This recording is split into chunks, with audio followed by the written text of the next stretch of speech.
Hello children, welcome to the channel H2O chemistry. मेरा नाम doctor ऋतु जौहर और हम पढ़ रहे हैं CBSE क्लास 12th केमिस्ट्री का चैप्टर कोऑर्डिनेशन कंपाउंड्स, जो कि आपके लिए एक हाई वेटेज चैप्टर है।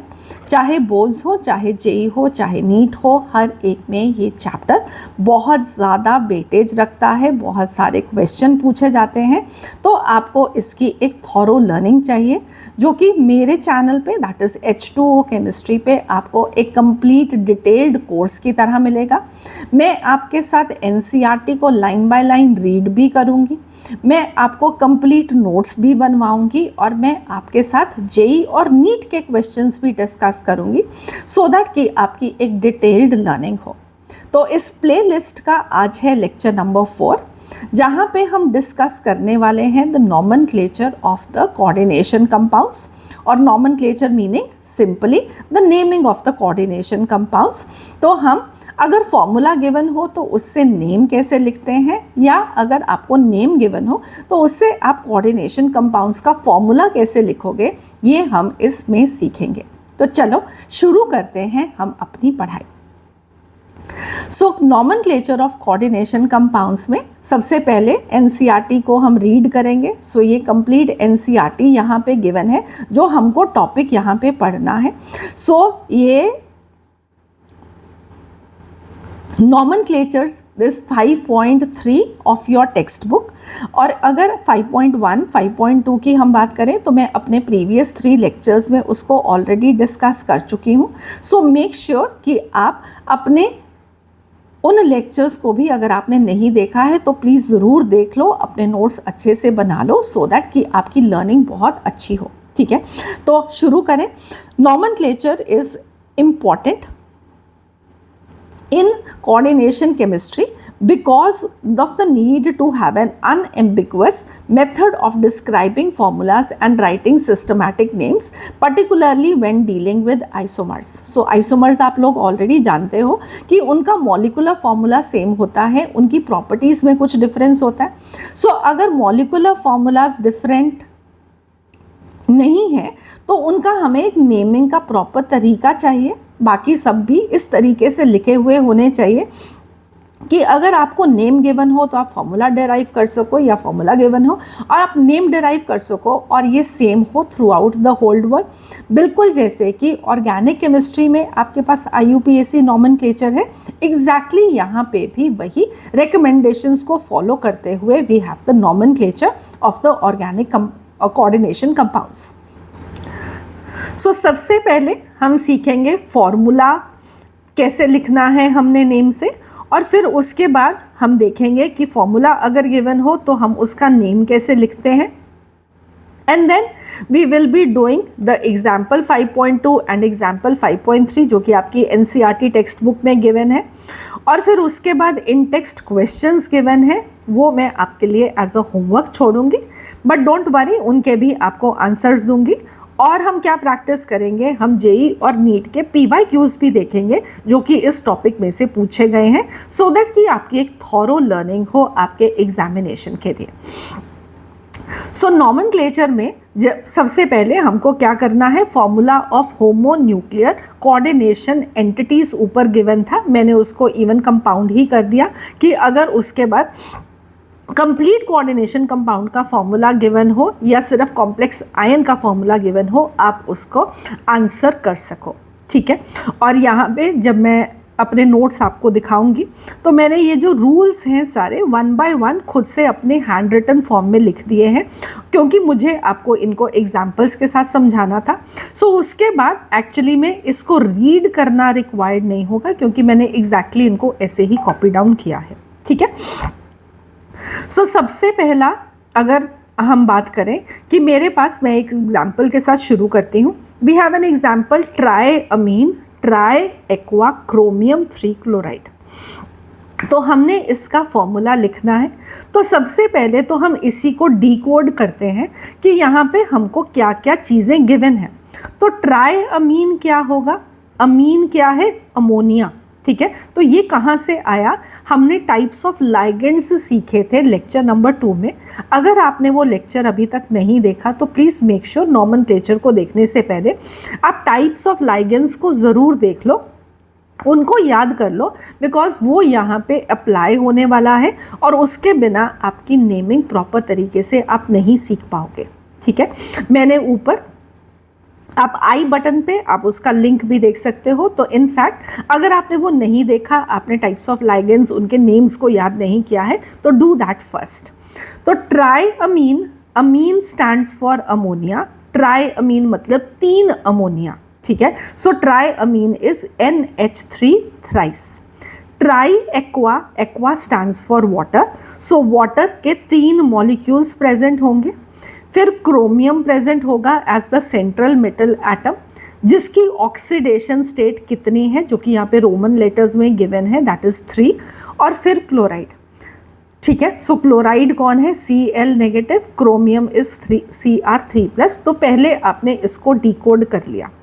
अब यहाँ पे एक चीज़ अंडरस्टैंड करो कि जहाँ पे ये क्रोमियम ख़त्म हो रहा है, ये वाला पोर्शन क्या है, ये वाला पोर्शन हमारा कैटायन है और ये हमारा काउंटर आयन जो है that is forming the anion, ठीक है।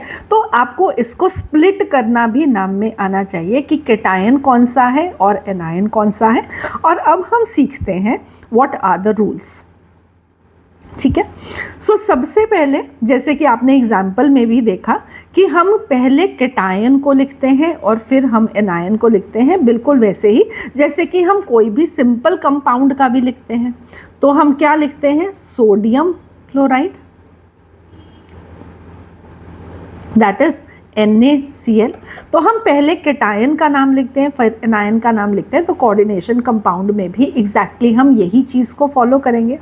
For the coordination entity, point number 2, the central metal atom और the central metal ion is written first. जब हम फॉर्मूला लिखेंगे कोऑर्डिनेशन कंपाउंड का, तो हम लाइगेंड्स का नाम बाद में लिखते हैं, सबसे पहले हम किसका नाम लिखते हैं, सेंट्रल मेटल एटम का, ठीक है। सेंट्रल मेटल एटम के बाद हमने लाइगेंड्स का नाम लिखना है। सो लाइगेंड्स का नाम कैसे लिखना है, the ligands they are listed in the alphabetical order irrespective of the charge on the ion. चाहे वो न्यूट्रल लाइगेंड हो, चाहे वो कैटायनिक लाइगेंड हो, चाहे वो एनायनिक लाइगेंड हो, आपने सिर्फ उनको अल्फ़ाबेटिकली, जैसे उनका नाम होता है बिल्कुल वैसे अल्फ़ाबेटिकली आपने उनको अरेंज करना है, ठीक है। सो ट्राई अमीन, ट्राई नहीं देखना, अमीन इज द लाइगेंड, ठीक है। ट्राई इज रिप्रेजेंटिंग कि वो 3 अमीन है। सो अमीन और एक्वा, सो अमीन AM और AQ अल्फ़ाबेटिकली, ट्राई अमीन पहले आएगा और ट्राई एक्वा बाद में आएगा। तो आप सबसे पहले सेंट्रल मेटल एटम लिखोगे और फिर लाइगेंड्स को अल्फ़ाबेटिकली लिखोगे, ठीक है। सो आई थिंक अब आपको समझ में आया। So chromium NH3 thrice, water thrice, हमने यहाँ तक समझ लिया नाम में से इसको कैसे लिखना है। फिर उसके बाद ऑल्दो ये रूल इस वाले एग्जाम्पल के लिए तो एप्लीकेबल नहीं है, but rule number 4 is polydentate ligands, they are also listed alphabetically. अगर कोई पॉलीडेंटेट लाइगेंड है जैसे कि EN है, ऑक्स है, तो वो सारे पॉलीडेंटेट हैं, तो आपको उसको भी अल्फ़ाबेटिकली लिखना है। ऐसे नहीं लिखना कि पहले मोनोडेंटेट लिखेंगे, फिर बाईडेंटेट लिखेंगे, फिर ट्राईडेंटेट लिखेंगे, नहीं। जितने भी लाइगेंड्स हैं आपने उनको अल्फ़ाबेटिकली अरेंज कर देना है। In case abbreviation of the ligand is used, for example EN लिखा हुआ है, ठीक है, तो नाम में EN लिखा हुआ है, या आप फॉर्मूला में उसको इथेन 1,2 डायअमीन ना लिख के EN लिख रहे हो, तो the first letter of the abbreviation is used to determine the position of the ligand in the alphabetical order, ठीक है। तो आप EN का E अल्फ़ाबेटिकल ऑर्डर में अरेंज करते हुए लोगे। The next one is the formula of the entire coordination entity, whether charged or not, is enclosed in the square bracket. चाहे वो चार्ज्ड है चाहे वो नहीं है, आपने पूरा का पूरा कोऑर्डिनेशन एंटिटी को स्क्वायर ब्रैकेट में डालना है और स्क्वायर ब्रैकेट के अंदर की चीज़ को ही हम कोऑर्डिनेशन एंटिटी या कोऑर्डिनेशन स्फीयर बोलते हैं। ये आपने टर्मिनोलॉजीज में लेक्चर नंबर 1 में सीखा था। ठीक है, सो अब हमारे पास CrNH3 थ्राइस वाटर थ्राइस को आपने, ये आपकी कोऑर्डिनेशन एंटिटी है, इसको आपने स्क्वायर ब्रैकेट में डाल देना है। When the ligands they are polyatomic their formulas they are enclosed in parenthesis. जैसे कि अमोनिया पॉलीएटॉमिक है, एक से ज़्यादा एटम से बना हुआ है, तो इसलिए आप इसको क्या करोगे, एक राउंड ब्रैकेट में डाल दोगे। स्क्वायर ब्रैकेट क्या रिप्रेजेंट कर रही है, पूरा कोऑर्डिनेशन एंटिटी, और राउंड ब्रैकेट क्या रिप्रेजेंट कर रही है, ये रिप्रेजेंट कर रही है कि जो हमारी स्पीशीज़ है वो पॉलीएटॉमिक लाइगेंड है। ठीक है, अगर सिंपली मोनोएटॉमिक है जैसे कि क्लोराइड है तो इसको आपने ब्रैकेट में ऐसे नहीं डालना। आपको ब्रैकेट में किसको डालना है, पैरेंथेसिस में किसको रखना है, जो पॉलीएटॉमिक लाइगेंड है। ठीक है, so ligands abbreviations are also enclosed in parenthesis. EN को ब्रैकेट में डालोगे, पिरिडीन ब्रैकेट में डालोगे, ऑक्स है सो ऑक्स को आप ब्रैकेट में डालोगे। ठीक है, is that clear? Then there should be no space between the ligands and the metal within the coordination sphere. तो आप उनको ऐसे नहीं कि दूर दूर करके लिख रहे हो, आप उसको कॉन्टिन्यूअसली लिखते हो। ठीक है, आई क्लियर?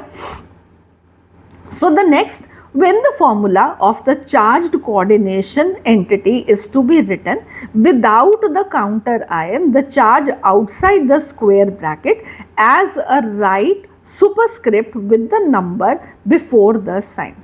इसका मतलब क्या है? इसका मतलब है कि अगर आपको पास सिर्फ एक कोऑर्डिनेशन एंटिटी है, उसका काउंटर आयन गिवन नहीं होगा तो उसके ऊपर कुछ चार्ज होगा। वो जो चार्ज है फॉर्मूला लिखते हुए आपको उसको साथ में लिखना है एज अ राइट सुपरस्क्रिप्ट। ठीक है, पहले आप उसका नंबर लिखोगे, उसके पीछे आप उसका साइन डालोगे। जैसे कि फॉर एग्जांपल इवन आप कार्बोनेट लिखते हो, ठीक है, सो आप कार्बोनेट लिखते हो और उसके ऊपर 2- लिखते हो। तो इसी तरीके से अगर एक कोऑर्डिनेशन स्फीयर के ऊपर कोई चार्ज है, वो 2- है, तो आप उसको इस तरीके से राइट सुपरस्क्रिप्ट पे लिख दोगे। ठीक है, बिल्कुल वैसे कोई डिफरेंस नहीं है। सो अब फॉर एग्जांपल हमारा पूरा जो नाम था वो क्या था, ट्राईअमीन ट्राई एक्वा क्रोमियम 3 क्लोराइड। तो अब सबसे पहले मैं कंप्लीट आपको एक बारी बता रही हूँ। सबसे पहले आपको क्या करना है, मेटल एटम को पहले लिखना है, तो हमने क्रोमियम लिखा।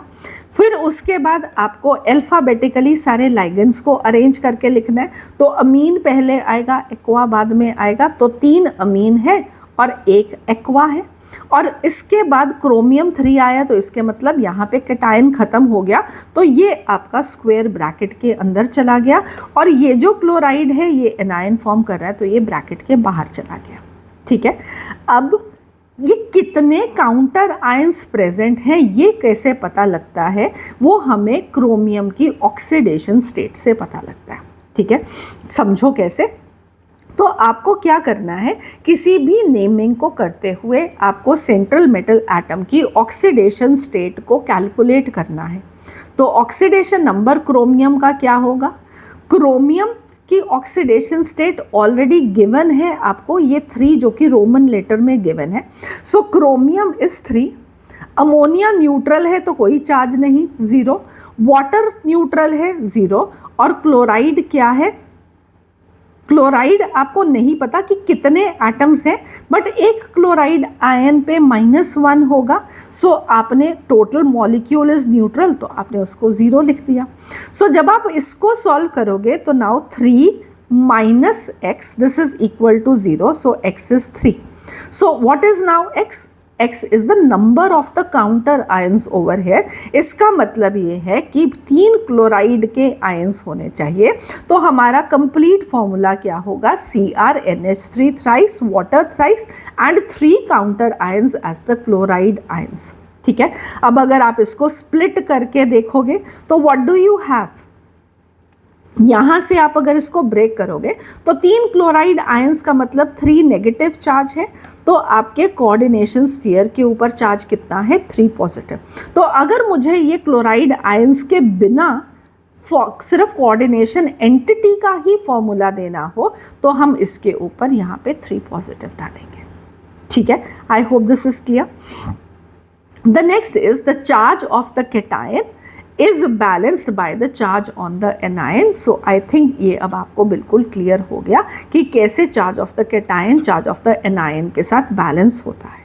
ठीक है, तो हमारे लिए जो सेंट्रल मेटल एटम का ऑक्सीडेशन नंबर रोमन लेटर्स में नाम में गिवन है वो बहुत इंपॉर्टेंट है टू फाइंड आउट कि कितने काउंटर आयंस प्रेजेंट होंगे in the coordination compound. Okay, so अब हम वन बाय वन ये एग्जाम्पल्स को करते हैं। ये जो 5 एग्जाम्पल्स गिवन हैं इनको अच्छे से डिटेल में समझो, आपको एक भी प्रॉब्लम नहीं आएगी किसी भी क्वेश्चन में, राइट। सो हमारा सबसे पहला एग्जाम्पल क्या है, tetra amine aqua क्लोरिडो cobalt 3 chloride.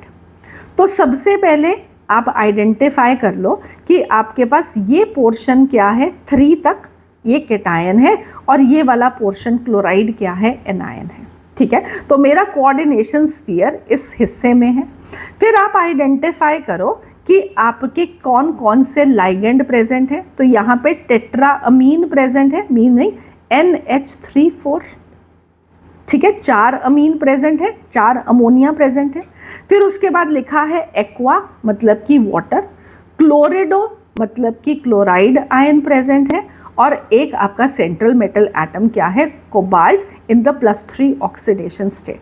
ठीक है, ये आइडेंटिफाई अब आपने कर लिया। तो अब आपको क्या करना है देख लिया। ठीक है, सो identify what is cation what is anion. तो केटायन आइडेंटिफाई किया और आपने एनायन आइडेंटिफाई किया। फिर आपने मॉलिक्यूल आयन जो कि गिवन थे वो सारे के सारे आइडेंटिफाई कर लिए। NH3 4 है, वाटर है, क्लोराइड है, कोबाल्ट 3 है और क्लोराइड है। ये सारे के सारी चीज़ें थी जो कि हमारे नाम में गिवन थी।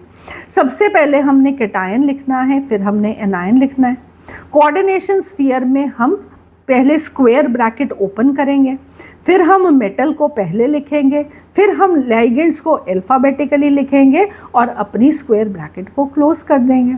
सो वी हैव कोबाल्ट, आप देख सकते हो दिस वाज टेट्रा अमीन, अमीन फिर एक्वा फिर क्लोराइड। ठीक है, तो ये अल्फ़ाबेटिकली ही है। सिर्फ आपको अगर आपका एक जेई या नीट का क्वेश्चन हो तो सिर्फ आपको एक कंफर्मेशन करनी होगी कि वेल ये क्या अल्फ़ाबेटिकली दिए हुए, उसने कुछ ट्रिक करने के लिए उल्टा पुल्टा ना लिख दिया हो। ठीक है, अदरवाइज नाम में या आपके लाइगेंड्स प्रॉपर ऑर्डर अल्फ़ाबेटिकली ही लिखे हुए होते हैं, तो आपको उसको एक्चुअली में वैसे ही रिप्रोड्यूस करना होता है। Fine, so we have CO, NH3 water and chloride and this in the square bracket. ये आपका कोऑर्डिनेशन स्फीयर कंप्लीट हो गया। और इसके बाहर अब आपका एक क्लोराइड जाना है एज द एनायन, बट इसमें कितने क्लोराइड आयंस हैं ये चेक करने के लिए आपको कोबाल्ट की ऑक्सीडेशन स्टेट के थ्रू चेक करना होता है। ठीक है, सो कोबाल्ट की गिवन ऑक्सीडेशन स्टेट कितनी है, कोबाल्ट की गिवन ऑक्सीडेशन स्टेट 3 है। So let us put that over here. So cobalt की +3, अमोनिया अगेन 0, वाटर 0, ये वाले का -1, और ये जो बाहर वाला है x नंबर ऑफ एटम्स हैं जो हमें नंबर ऑफ एटम्स नहीं पता, और एक क्लोराइड का ऑक्सीडेशन स्टेट -1। सो अब आप इसको सॉल्व करोगे तो what you will get, 2 - x = 0, 2 = x। तो कोबाल्ट का the number of chloride ions over here is going to be 2। तो ये 1 नहीं होगा, ये Cl2 होगा। ठीक है, तो इस तरीके से हम काउंटर आयंस का नंबर कैलकुलेट करते हैं। ठीक है, सो कंप्लीट ट्रू फॉर्मूला क्या है अब इसका, CONH3 water, chloride and Cl2 as the counter ion. इसमें अगर अब मैं आपसे ये पूछूं कि इस कोऑर्डिनेशन स्फीयर पे चार्ज कितना है, तो जो काउंटर आयन को बैलेंस कर रहा हो ये 2 - 1 है, तो ये क्या हो जाएगा 2+। Okay, perfectly clear, I hope, no problem about it. Chalo, good. So the next one we have is potassium tetrahydroxidozincate 2. ठीक है। तो अगेन सबसे पहले तो आप क्या करोगे, आप आइडेंटिफाई करोगे कि आपका केटायन कौन सा और एनायन कौन सा। सो ये हमारा केटायन है और ये हमारा क्या है, एनायन। ठीक है। पहचानते कैसे हैं, पहचानते हैं यहाँ पे अगर आप सेंट्रल मेटल एटम को देखोगे तो यहाँ पे इसको जिंक ना लिख के 8 लिखा हुआ है, उसके पीछे 8 लिखा हुआ है। तो जब भी सेंट्रल मेटल एटम के पीछे 8 लिखा हुआ होता है तो well that is forming an anion. अब जब हम इनकी नेमिंग उल्टा काम करेंगे, फॉर्मूला से नेम लिखेंगे तो आप उसके रूल्स भी देखोगे, बट सिर्फ अभी तक आइडेंटिफाई तो करते चलो। ठीक है। So potassium is the cation and sorry this part is now the anion. तो मैंने उसका K लिख दिया। मैंने जिंक को पहले लिखना है, सेम रूल रहेगा। कोऑर्डिनेशन स्फीयर के लिए आप पहले मेटल लिखोगे और फिर आप उसके लाइगेंड्स अल्फाबेटिकली अरेंज करोगे। तो यहाँ पे टेट्रा हाइड्रोक्सिडो, हाइड्रोक्सिडो मतलब हाइड्रोक्साइड आयन 4 प्रेजेंट हैं। अगेन ये हाइड्रोक्सिडो बोलते हैं, क्लोराइडो बोलते हैं, ये सब चीज़ें मैंने आपको टाइप्स ऑफ लाइगेंड्स करवाते हुए करवा दी थी। तो आई होप आप लोगों को वो आता है। फाइन। सो अब आपने इस तरीके से ये लिख दिया। अब अगेन आपको नंबर ऑफ पोटाशियम आयंस चाहिए, तो बिल्कुल उसी तरीके से आप जिंकेट में देखो ऑक्सीडेशन स्टेट जिंक की कितनी है 2। तो यहाँ से आप काउंटर आयंस का नंबर चेक करोगे। सो पोटाशियम दिस इज 1, इसकी ऑक्सीडेशन स्टेट +1 होता है। ठीक है। और कितने पोटाशियम है हमें पता नहीं, x। जिंक की वैलेंसी कितनी होती है या ऑक्सीडेशन स्टेट कितनी गिवन है यहाँ पे +2। Hydroxide -1 × 4 -4, so this would be equal to 0। ठीक है। So x -2 is equal to 0 और the number of potassium ions is going to be equal to 2। So मेरा कंप्लीट फॉर्मूला क्या बन जाएगा, मेरा कंप्लीट फॉर्मूला बन जाएगा K2ZnO4 OH4। ठीक है, क्लियर। नेक्स्ट अब हम मूव करते हैं पोटाशियम ट्राई ऑक्सिलेटो एल्यूमिनेट आयन। तो अब फटाफट भी हम देख सकते हैं कि ये केटायन है और ये एनायन है। तो सबसे पहले आपने पोटाशियम लिखा, फिर ट्राई ऑक्सिलेटो एल्यूमिनेट में से एल्यूमिनियम पहले आएगा और ऑक्सिलेट का OX भी लिख सकते हो, C2O4 भी लिख सकते हो, दोनों ही करेक्ट हैं। ठीक है। और कितने हैं, 3 हैं, सो OX3 और C2O4 थ्राइस। अगेन आपको काउंटर आयंस के नंबर के लिए ऑक्सीडेशन नंबर चाहिए ही चाहिए, तो आप उसको चेक करोगे। सो एल्यूमिनेट इज 3, सो वी किस तरीके से हम करेंगे, +1 × x, एल्यूमिनियम का 3, oxalate is -2, C2O4 2-, so again अब ये कितना है 3 × -2। तो अब आप इसकी वैलेंसी या total number of potassium ions के x को कैलकुलेट करोगे। सो x आएगा 3। तो हमारा कंप्लीट फॉर्मूला क्या हो जाएगा, K3Al OX3 और K3Al C2O4 thrice. Clear. Next हम देखते हैं डाइक्लोरिडो बिस इथेन 1,2-डाइअमीन कोबाल्ट 3। अब ये बिस एक नई चीज़ आपको यहाँ पे दिखाई दे रही है। बिस क्या होता है, जब किसी भी एक कंपाउंड के अंदर डाई ट्राई टेट्रा ऐसी चीज़ें ऑलरेडी नाम में ही आ रही हों, तो हमने अगर उसका नंबर बताना है तो हम डाई ट्राई नहीं यूज़ करते, तो वहाँ पे हम बिस, टिस, ट्रिस, टेट्रा, क्रिस ऐसी चीज़ों को यूज़ करते हैं। अगेन ये चीज़ें नेमिंग वाले पार्ट में गिवन है, तो आपने यहाँ से सिर्फ आइडेंटिफाई करना है बिस का मतलब क्या है, इथेन 1,2-डाइअमीन या EN कितने प्रेजेंट हैं, 2। सो डाइक्लोरिडो मतलब 2 क्लोराइड आयंस, EN कितने प्रेजेंट होंगे, बिस मतलब 2, कोबाल्ट की ऑक्सीडेशन स्टेट कितनी होगी, 3। सो we have CO, Cl2, En2, ये हमने लिख लिया। हमने इसको स्क्वायर ब्रैकेट में डाल देना है। बट अब इसमें हमारे को केटायन तो गिवन है, एनायन तो गिवन ही नहीं है, सिर्फ कोऑर्डिनेशन एंटिटी गिवन है। तो अब स्क्वायर ब्रैकेट के ऊपर का चार्ज आपको कैलकुलेट करना है। तो वो अब आप कैसे करोगे, so this is 3 -1 × 2 -2, En is neutral molecule और ये जो चार्ज है this should be total equal to now this x। ठीक है। सो सॉल्व करोगे तो 1 इज x, सो इसका मतलब है इस कोऑर्डिनेशन स्फीयर के ऊपर चार्ज कितना है, +1। Clear. So next we have is tetracarbonyl nickel 0. So tetracarbonyl मतलब CO के 4 मॉलिक्यूल्स, निकल, और ये 0 है, इसका मतलब है निकल का ऑक्सीडेशन नंबर 0 है, तो ये एक न्यूट्रल कोऑर्डिनेशन कंपाउंड है। अब इसके ऊपर यहाँ पे कोई चार्ज नहीं होगा, ठीक है। सो क्योंकि निकल के ऊपर भी ऑक्सीडेशन नंबर 0 है और CO भी न्यूट्रल है, so there is no charge on the molecule, ठीक है, clear. Next we move on to the naming of the non mononuclear coordination compounds. तो अगेन ये जितने भी यहाँ पे चीज़ें लिखी हुई हैं एज रूल्स, मैं आपको 1 बाय 1 सब एक्सप्लेन करती जा रही हूँ, सो डू नॉट वरी, आपको इनको दोबारा से रीड करने की ज़रूरत नहीं, क्योंकि मैंने इन्हीं को लाइन बाय लाइन लिखा हुआ है। सो सबसे पहले अगेन जब भी आप फॉर्मूला से नाम लिखोगे तो आप पहले केटायन को लिखते हो, फिर आप एनायन को लिखते हो, ठीक है। चाहे कोऑर्डिनेशन एंटिटी आपका पॉजिटिवली चार्ज हो चाहे नेगेटिवली चार्ज हो, आपने केटायन पहले लिखना है और एनायन बाद में लिखना है।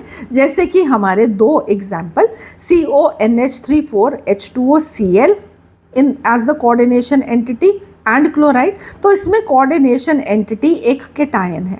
K3AlOx3 में potassium, this is the cation, और कोऑर्डिनेशन एंटिटी एनायन है। जो मर्जी हो जाए, चाहे कोऑर्डिनेशन एंटिटी आपका पॉजिटिव आयन फॉर्म कर रहा हो चाहे वो नेगेटिव आयन फॉर्म कर रहा हो, आपको उसको केटायन को ही पहले लिखना है, ठीक है।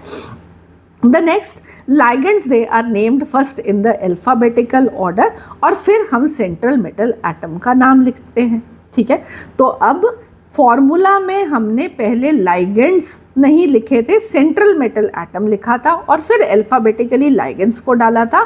बस अब यहाँ पे डिफरेंस इतना ही है कि आप पहले लाइगेंड्स का नाम लिख के एंड में सेंट्रल मेटल एटम को का नाम लिखते हो, ठीक है। सो जैसे कि हमारे पास CONH34H2OCl है, तो इसमें आपने कोबाल्ट का फॉर्मूले में तो पहले फॉर्मूला में कोबाल्ट को पहले लिखा है, नेम करते हुए आप उसको एंड में लिखोगे, ठीक है। So we have tetraammine, we have aqua, we have chlorido and we have cobalt, clear.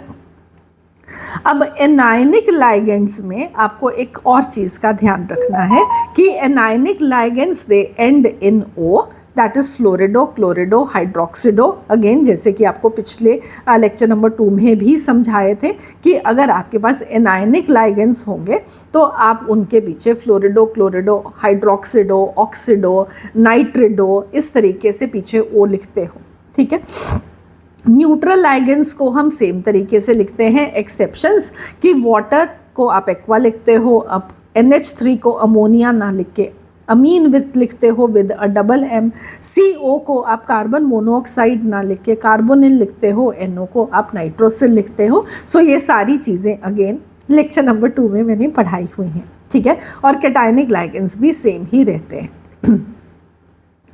Then we have the prefixes mono, di, tri, etc. They are used to indicate the number of individual ligands in the coordination entity. तो I hope अब आप लोगों को समझ में आ भी गया है। हमने पहले नाम देख के फॉर्मूला लिखे थे, तो आपने वहाँ पे भी नोटिस किया कि अगर हमारे पास 4 अमोनिया हैं तो हमने उसको टेट्रामीन लिखा, अगर 3 अमोनिया है तो हम उसको ट्राइमीन लिखेंगे, 2 अमोनिया होंगे तो हम उसको डायमीन लिखेंगे, ठीक है। So when the name of the ligand include a numerical prefix, then the terms bis, tris, tetra, kis they are used. The ligand to which they refer, they are placed in the parenthesis, ठीक है। So अब आप यहाँ पे देखो NiCl2PPH3 twice। अब ये PPH3 क्या है? PH3 अगर आपको लाइगेंड्स में याद हो तो ये होता है फॉस्फीन, और फॉस्फीन के हाइड्रोजन को निकाल के एक फिनाइल ग्रुप लगा दो, ठीक है। सो PPH3 बन जाएगा। सो दिस इज ट्राइफिनाइल फॉस्फीन। तो अब इसके नाम में ट्राई ऑलरेडी आ गया है, तो अब अगर इसका नंबर 1 से ज़्यादा होगा तो आप उसके लिए डाई ट्राई नहीं यूज़ करोगे, आप उसके लिए बिस, ट्रिस टेट्रा किस यूज़ करोगे और जो आपके लाइगेंड का नाम है उसको आप एक पैरेंथीसिस या सिंपल राउंड ब्रैकेट में डाल के लिखते हो, ठीक है। सो यहाँ पे इस नाम में डाइक्लोरिडो आएगा, फिर बिस, ब्रैकेट के अंदर ट्राइफिनाइल फॉस्फीन आप लिखोगे, ठीक है। सो नाम क्या है? Triphenyl phosphine. क्योंकि उसमें ट्राई आ गया तो आपने इसके 2 को लिखने से पहले इसको ब्रैकेट में डाल के इसके आगे बिस लिखना है। The next we have is the oxidation number of the metal in the cation, anion or neutral coordination entity is indicated by the Roman numeral in the parenthesis, ठीक है। सो हमने उसका नाम के अंदर अब फॉर्मूला आपके पास कंप्लीट है। आपने अब यहाँ से काउंटर आयंस आपको ऑलरेडी गिवन है, अब यहाँ से आपको सिर्फ oxidation number of the central metal atom को फाइंड आउट करना है, जो कि आप पहले भी सीख चुके हो, आज भी आपने एग्जाम्पल्स में देखा ही है कि हम किस तरीके से उसको करते आ रहे हैं। तो यहाँ से आपके पास ऑक्सीडेशन नंबर जो आएगा आप उसको रोमन न्यूमरल्स में लिख के और उसको पैरेंथीसिस में या सिंपल राउंड ब्रैकेट में डाल दोगे, ठीक है। तो जैसे हमारे इस एग्जाम्पल में अगर आप सॉल्व करोगे तो आपके पास कोबाल्ट के लिए x आपको फाइंड आउट करना है उसका ऑक्सीडेशन नंबर। अमोनिया न्यूट्रल है, 0 चार्ज, वाटर 0 चार्ज, क्लोराइड के ऊपर -1, बाहर वाले काउंटर आयन क्लोराइड के ऊपर भी -1, या आप इसको इस तरीके से भी लिख सकते हो कि इसके ऊपर अगर -1 है तो पूरे कोऑर्डिनेशन स्फीयर के ऊपर क्या आ जाएगा? +1। तो आप उस तरीके से भी इसको कर सकते हैं या पूरा का पूरा मॉलिक्यूल लेकर कर लो, बात एक ही रहेगी, ठीक है। So what do we have? So what we were saying x, ठीक है, फिर 0, फिर 0, -1, -1, so x -2 will be equal to 0 और x इज इक्वल टू 2। तो ऑक्सीडेशन नंबर कोबाल्ट का कितना है? 2। इसका मतलब है जब आप उसका नाम लिखोगे तो आप कोबाल्ट के नाम के पीछे रोमन लेटर 2 डाल के उसको पैरेंथीसिस में डालोगे, ठीक है। So if the complex is a cation or a neutral molecule, it is named as the name of the element, ठीक है। अगर cation है कॉम्प्लेक्स या न्यूट्रल है तो आपने सेंट्रल मेटल एटम का नाम वही रखना है। CO मतलब कोबाल्ट है, PT मतलब प्लेटिनम है, Al मतलब एल्युमिनियम है। फ़र्क कहाँ पे पड़ेगा? फ़र्क पड़ेगा अगर हमारा कॉम्प्लेक्स आयन एनायन फॉर्म कर रहा है तब आप उसके नाम के पीछे क्या लिखोगे? 8, ठीक है। सो COSCN4 2 माइनस का मतलब है कि ये कोऑर्डिनेशन एंटिटी एक एनायन फॉर्म कर रही है। तो अब आप कोबाल्ट को कोबाल्ट ना लिख के कोबाल्टेट लिखोगे, ठीक है। सो ये 8 आपको उसके नाम के पीछे ऐड करना है। कहीं कहीं पे लैटिन नेम्स भी यूज़ किए जाते हैं, फॉर एग्जांपल आयरन के लिए फेरेट यूज़ किया जाता है। So I am giving you the list of those जो कि आपके एग्ज़ाम्स के लिए इम्पॉर्टेंट है। आप एक बारी इनको पढ़ लोगे तो आपको समझ में आ जाएगा, ठीक है। सो पहले मेरे पास है क्रोमियम। तो क्रोमियम अगर केटायन या न्यूट्रल है तो आप उसको क्रोमियम ही लिखोगे, अगर एनायन कॉम्प्लेक्स है तो well then it is going to be chromate. Manganese manganate. Fe will be iron लिखोगे अगर वो केटायन या न्यूट्रल है, बट अगर वो एनायनिक है तो आप उसको फेरेट लिखोगे, आयरन और फेरेट। कोबाल्ट कोबाल्टेट, निकल निकलेट, कॉपर क्यूपरेट, ठीक है, कॉपरेट नहीं cuprate. Zinc zincate, palladium palladate, platinum platinate, silver argentate, ठीक है।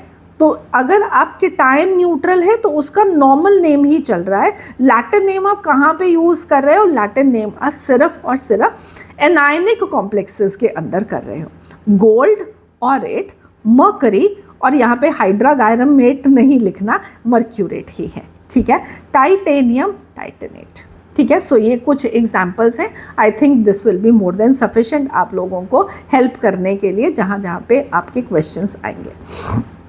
सो let us move on to the practice questions so that कि अगेन जो आपके गिवन है, ये 2-3 एग्जाम्पल्स थे जो कि एनसीईआरटी टेक्स्ट बुक में ही गिवन थे, तो हम पहले उन प्रैक्टिस क्वेश्चंस को देखते हैं, फिर हम अपना एग्जाम्पल के क्वेश्चंस देखेंगे और फिर हम जेई के क्वेश्चंस फटाफट कर देंगे, ठीक है। So we have CrNH3 thrice, H2O thrice and chloride thrice.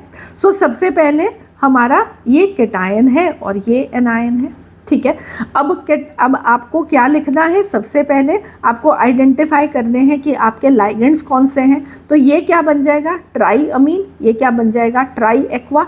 Alphabetically आपने पहले लाइगेंड्स लिखने हैं, फिर आपने सेंट्रल मेटल एटम का नाम लिखना है, ठीक है। सो क्रोमियम केटायन है तो आप उसको क्रोमियम के फॉर्म में लिखोगे NH3 को ट्राई अमीन लिखोगे, वाटर को आप ट्राई एक्वा लिख दोगे, ठीक है।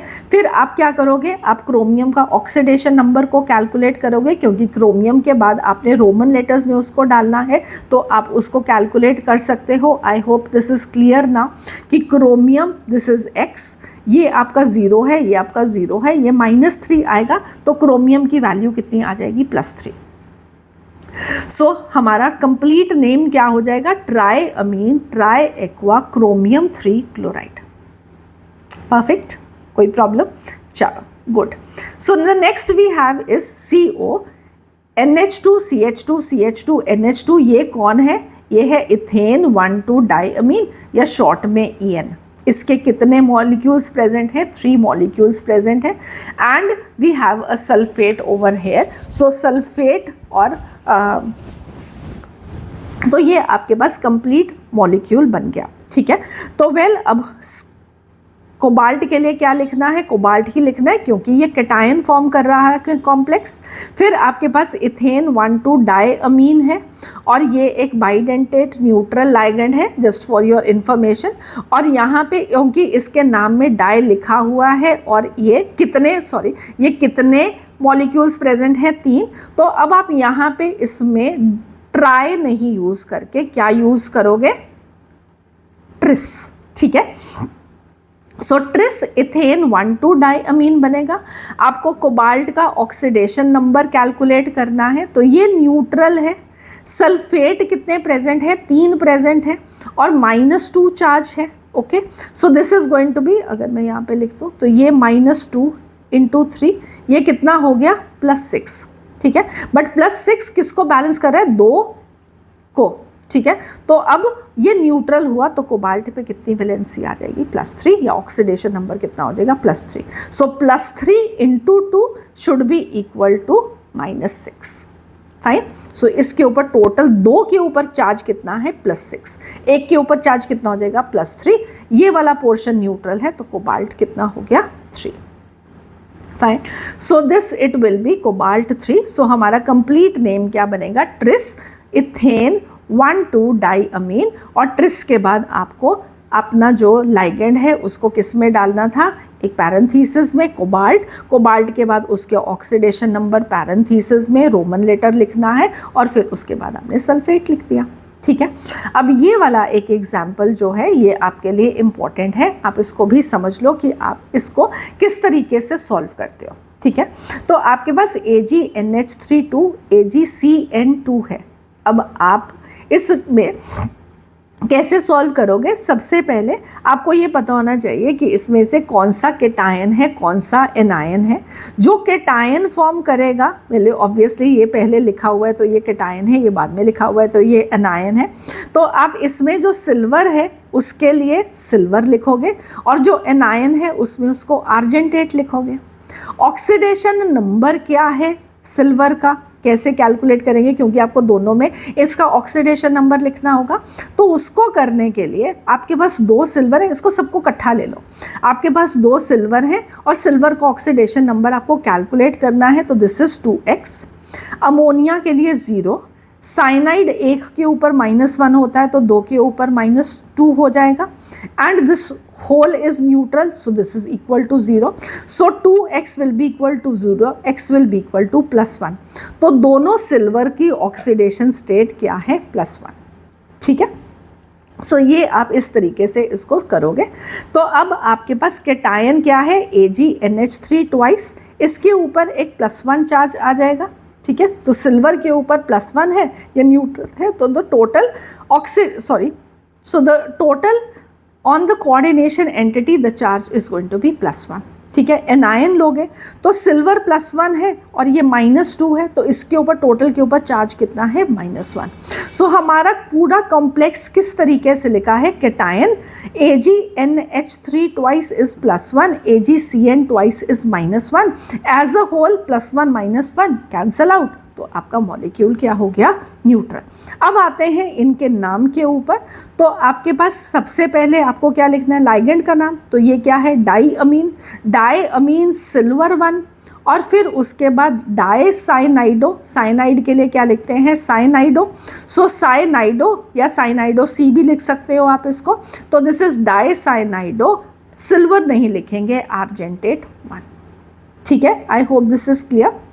इससे रिलेटेड क्वेश्चन एक PYQ भी है नीट एग्ज़ाम का, तो अभी आप उसको देख भी लोगे, फाइन। सो ये हमारे पास अब आ गए एग्जाम्पल्स, तो अब हम इनको फटाफट से कर लेते हैं। So we have PTNH3 twice ClNO2। तो आपके पास आइडेंटिफाई करने के लिए डायअमीन है, क्लोरिडो है और नाइट्रेटो N है। आपको प्लैटिनम का ऑक्सीडेशन नंबर कैलकुलेट करना है। ऑक्सीडेशन नंबर क्या होगा, X +0 -1 X की वैल्यू आएगी +2 और नाम क्या हो जाएगा, डायअमीन क्लोरिडो नाइट्रेटो N प्लैटिनम 2। क्लियर।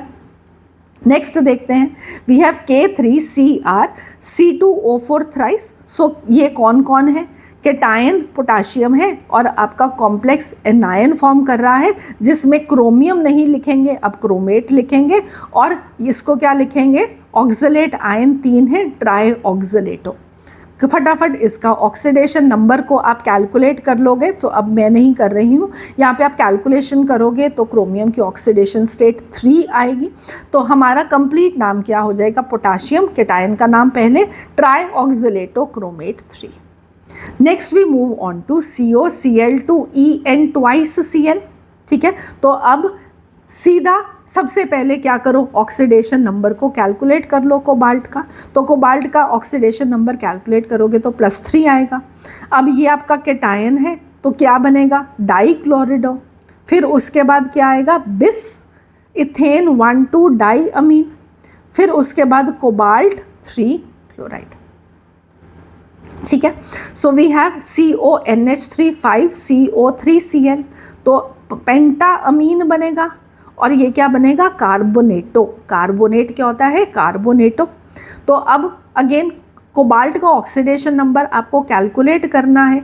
तो इसमें यहाँ पे आप देख भी सकते हो, इसका -2 होगा, इसका -1 होगा, तो टोटल मिला के -3, तो ये क्या हो गया, +3।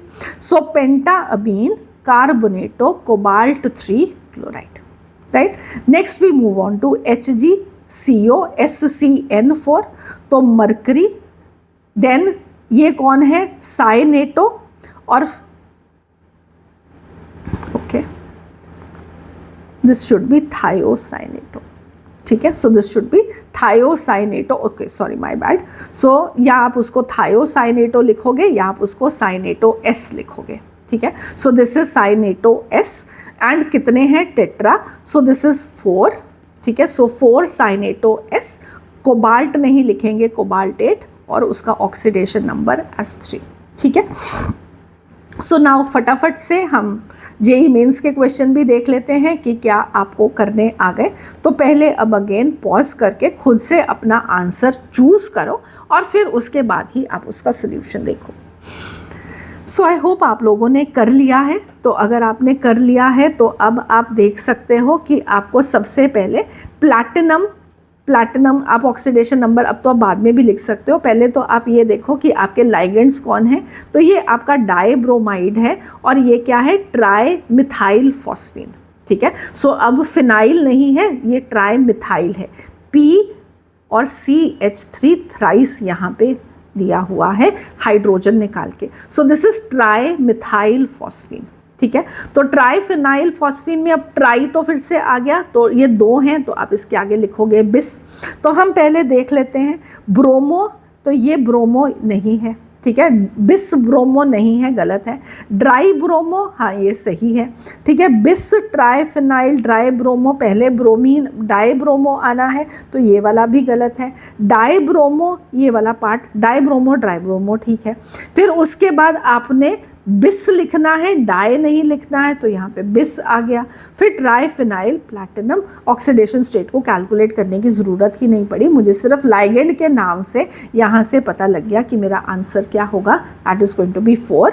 और अगर आप लोगों का सही है आंसर तो मेरे लिए और अपने लिए कौन सा हार्ट दोगे? So let it be a pink heart, okay.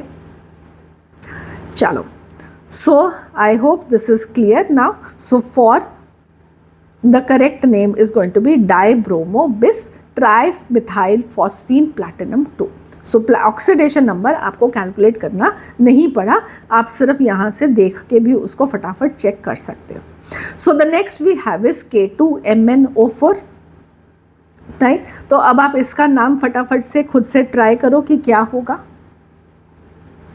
All right, so I hope आप लोगों ने इसको ट्राई कर लिया। K2MnO4 होता क्या है? As a common name what we say that is potassium manganate, और KMnO4 इज़ पोटाशियम परमैंगनेट। तो अब अगेन पोटाशियम डाई नहीं लिखते हैं, तो ये वाला गलत है, और ये वाला पोटाशियम तो सही है, ठीक है। उसके बाद आपके पास क्या है? मैंगनीज है, तो मैंगनेट होगा, मैंगनेट होगा, मैंगनेट होगा, मैंगनेट होगा। ऑक्सीडेशन नंबर अभी हमने कैलकुलेट नहीं किया, देखते हैं करने की ज़रूरत पड़ती है या नहीं। हमारे पास 4 ऑक्साइड आए हैं, ऑक्साइड के लिए क्या लिखेंगे? ऑक्सीडो, तो ये बनेगा tetra oxido. So tetra oxido, tetra oxido, tetra oxido. ये परमैंगनेट यहाँ पे गिवन है, तो ये परमैंगनेट तो नहीं है, ठीक है। सो हमने इसको परमैंगनेट नहीं लिखना है, हमने इसको मैंगनेट ही लिखना है। तो अब आपको इसकी एक्चुअली में ओके, यहाँ पे भी इवन मैंगनीज गिवन है, मैंगनेट नहीं गिवन है, तो ये वाला भी गलत हो जाएगा। अगर आपका MnO4 एनायन फॉर्म कर रहा है तो आप उसको मैंगनीज नहीं लिखोगे, आप उसको मैंगनेट लिखोगे। So correct answer is going to be 1। Oxidation state आप कैलकुलेट कर सकते हो, you will find that to be 6, ठीक है। सो यहाँ पे इसका सॉल्यूशन भी गिवन है, यहाँ पे ऑक्सीडेशन स्टेट को कैलकुलेट भी किया हुआ है। और अगर ये वाला आंसर आपका सही आया था तो what are you going to give to you yourself and to me? A yellow heart, ठीक है, डन है। चलो, let us see the next one. We have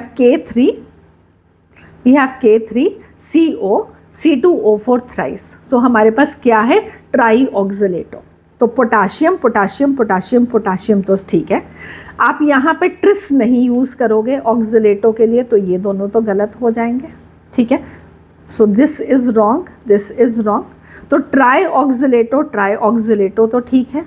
अब क्योंकि ये एनायन फॉर्म कर रहा है तो कोबाल्ट नहीं होगा, वो कोबाल्टेट होगा। तो आपका आंसर 4। ऑक्सीडेशन स्टेट आपको कैलकुलेट करने की ज़रूरत ही नहीं पड़ रही, ये JEE मेंस 2023 का क्वेश्चन था, ठीक है। So the correct answer is 4। और आप यहाँ पे उसका डिटेल स्टेप बाय स्टेप सारा सोल्यूशन भी देख सकते हो, बट आई थिंक अब आपको उसकी ज़रूरत भी नहीं है, आप लोगों को मालूम चल गया है कि आपको उसको कैसे करना है। और एक मिनट, यहाँ पे just a slight correction. So your correct answer is 4, it is try, ठीक है। सो ये ट्राई ऑक्सीलेटो है, ये नहीं था। ऑलराइट, सो ये आपका NCERT का एग्जाम्पल है एग्जैक्टली जो कि हमने अभी किया, और वो पूछा गया है नीट 2026 में, ठीक है। So importance of doing NCERT questions, आपको हर NCERT का example in text back exercise question ज़रूर करने चाहिए अगर आपको अपने पेपर में बहुत अच्छा स्कोर करना है। और कुछ भी करो, पर NCERT के इन टेक्स्ट क्वेश्चन, एक्सरसाइजेस, एग्जाम्पल्स, हर एक चीज़, और आपके JEE और नीट के PYQs, अगर आपने ये किए हैं तब उसके बाद आपको और चीज़ों को प्रैक्टिस करना चाहिए to get more confidence, fine. So आपके पास क्या है? वेल, अब फॉर्मूला गिवन, नाम गिवन है, आपको फॉर्मूला लिखना है। सो टेट्रा अमीन मतलब 4 अमोनिया सब में है, ओके। फिर उसके बाद एक्वा, पानी होना चाहिए, तो वेल इसमें पानी नहीं गिवन है, इसमें भी नहीं गिवन है, इसमें गिवन है। सो इसका मतलब है कि मेरी ये चॉइस गलत हो गई, मेरी ये चॉइस गलत होगी। फिर वी हैव क्लोरिडो, तो क्लोराइड होना चाहिए, क्लोराइड होना चाहिए, ठीक है। Cobalt 3 chloride. अब यहाँ पे इन दोनों के अंदर फ़र्क क्या आ गया, आपको काउंटर आयंस का नंबर चेक करना पड़ेगा। तो वेल यहाँ पे आपको अपनी सॉल्विंग करके देखना पड़ेगा, ठीक है। सो आपके पास क्या है यहाँ पे, सो वी हैव CONH, कोई भी एक उठा लो आप, तो आपके पास ये क्लोराइड कोबाल्ट का ऑक्सीडेशन नंबर इज़ +3, इसके अंदर ये +0 हो गया, ये 0 हो गया, ये एक क्लोराइड माइनस, और अगले वाला आपको पता नहीं है कितना है, so this is plus into -1, ठीक है। कितने क्लोराइड आयंस हैं नहीं पता है, so this is going to be equal to 0।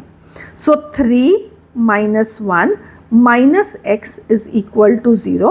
So 3, this is going to be 2 minus x equal to 0 और x is equal to 2.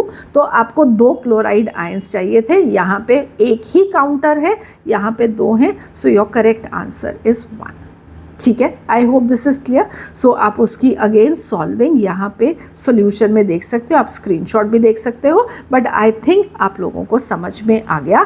ये नीट 2026 का क्वेश्चन है, हर एक चीज़ हम करते हुए चल रहे हैं। Next question, this is a JEE mains 2020 question. आपको यहाँ पे इसका भी IUPAC नेम बताना है, ठीक है। तो ये आपके पास पहला कैटायन है, ये एनायन है, तो प्लैटिनम होगा। तो प्लैटिनम प्लैटिनम सब में आई थिंक ठीक है, chloride chloride chloride, even oxidation state भी सबकी 2 ही गिवन है, तो इसमें तो आपको कुछ भी नहीं करना। उसके बाद आपके पास डायअमीन है, डायअमीन है, डायअमीन है, डायअमीन है, यहाँ पे बिस अमीन गिवन है, तो ये गलत हो गया।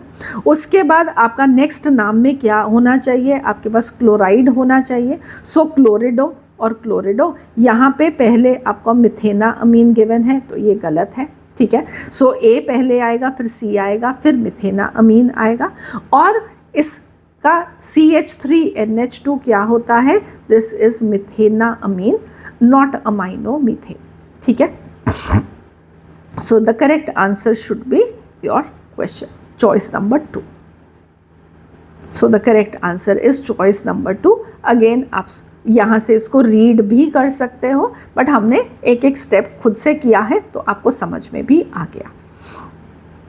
नेक्स्ट इज अ 2023 नीट का question, homoleptic complex from the following complexes is. Obviously homoleptic complex कौन से होते हैं, जिसके अंदर एक ही तरह के लाइगेंड प्रेजेंट होते हैं। तो वेल अब आपको जब तक ये नाम नहीं पता है तो आप वो कर नहीं पाते, इसलिए ये क्वेश्चन यहाँ पे आया, ठीक है। So you have to check कि कौन सा ऐसा नाम है जहाँ पे एक ही तरह का लाइगेंड गिवन है। तो वेल दिस इज डायअमीन क्लोरिडो, यहाँ पे तो 3 तरह के लाइगेंड प्रेजेंट है। पेंटाअमीन कार्बोनेटो 2 तरह के लाइगेंड प्रेजेंट है। ट्राईअमीन ट्राई एक्वा अगेन 2 तरह के लाइगेंड प्रेजेंट है। सिर्फ लास्ट वाली चॉइस में ट्राई ऑक्सलेटो एक ही तरह का आयन प्रेजेंट है। So this should be homoleptic, the rest 3 are heteroleptic, ठीक है। So the correct answer should be 4, ठीक है। सो कितने सारे हाथ, एक और, ठीक है। अभी एक बनता है। We are on to now the last question that I am going to take up today. So we have the IUPAC name of the complex. ये जो मैंने आपको बोला था कि बहुत इंपॉर्टेंट है कि आपको इसके लिखने का तरीका आना चाहिए। सो दिस इज नीट 2022 का क्वेश्चन, AgH2O2 AgCN2, ठीक है।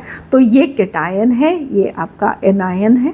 इसके अंदर आपने ऑक्सीडेशन स्टेट पहले सिल्वर का कैलकुलेट करना है, बिल्कुल वैसे ही 2 सिल्वर के एटम हैं 2x, water is going to be 0, cyanide 2 हैं, तो this is going to be -2, this is equal to 0, 2x is equal to 2, x is equal to 2, x is equal to 1। So हर एक silver की oxidation state कितनी है, +1। सो ये वाली choice गलत हो जाएगी, ये गलत हो जाएगी, ठीक है। एक में आपने सिल्वर लिखना है, एक में आपने आर्जेंटेट लिखना है, ठीक है। और किस में लिखना है, ये कैटायन है, क्यों? क्योंकि इस पे +1 आएगा और इस पे -1 चार्ज आएगा, जैसे हमने पहले भी कैलकुलेट किया। तो this is also going to be wrong, so it is going to be di aqua silver dicyanido argentate 1। The correct option is going to be the fourth choice. ठीक है, सो आई होप ये अब आपको अच्छे से सब कुछ समझ में आ गया। ठीक है, fine. So now we are on to the end of the topic. अब मुझे आपको ये देना था एज अ होमवर्क। ठीक है, सो आप ये in text question as a homework करोगे। फिर आप कहोगे कि मैम हम चेक कैसे करें? तो वेल, चेक करने के लिए भी मैंने आंसर्स दे दिए हैं, बट पहले आपको पॉज करके खुद से ये करने हैं और फिर ही अपना सोल्यूशन देखना है। आप यहाँ से स्क्रीनशॉट ले सकते हो या पॉज करके पहले चेक कर लो। So this is what we have as the first 5.1। ठीक है, सो ये 5.1 के आंसर्स हैं और फिर आप यहाँ पे इसका भी स्क्रीनशॉट ले सकते हो। ये 5.2 इन टेक्स्ट क्वेश्चंस के आंसर हैं। आप इसको कंपेयर कर लेना और अपने आंसर्स को चेक कर लेना, और अगर वो बिल्कुल सब सही के सही आए तो मेरे लिए बहुत सारे हाथ्स मुझको चाहिए। ठीक है, डन है। सो उसके बाद बिफोर वी फिनिश एक और इम्पॉर्टेंट चीज़, जैसे मैंने आपको बोला कि आप लोगों के लिए एनसीईआरटी में गिवन हर एक क्वेश्चन इम्पॉर्टेंट है, तो बैक एक्सरसाइजेस को भूलना नहीं। जब इतने जो हमने 4 लेक्चर्स किए हैं उनमें आपके 5.7 तक बैक एक्सरसाइज के क्वेश्चंस भी किए जा सकते हैं, और इसके आंसर यहाँ पे नहीं डाले। We will do that as a separate lecture, जहाँ पे हम सारे एनसीईआरटी टेक्स्ट क्वेश्चंस को आंसर करके डिस्कस कर लेंगे। ठीक है, so this brings me to the end of the lecture. तो आई होप आप लोगों को सब नॉमेनक्लेचर कैसे है सब समझ में आ गया। आप बहुत अच्छे से नेम लिख सकते हो, फॉर्मूलाज लिख सकते हो कोऑर्डिनेशन कंपाउंड्स के, और अगर आप प्रैक्टिस करना चाहो तो आपकी बुक में इस चैप्टर में जितने भी कोऑर्डिनेशन कंपाउंड्स के फॉर्मूलाज गिवन है उन सब के नाम खुद से लिखकर प्रैक्टिस करना। That is the best thing that you people can do, और उससे बाहर आपके पेपर में भी कुछ नहीं आएगा।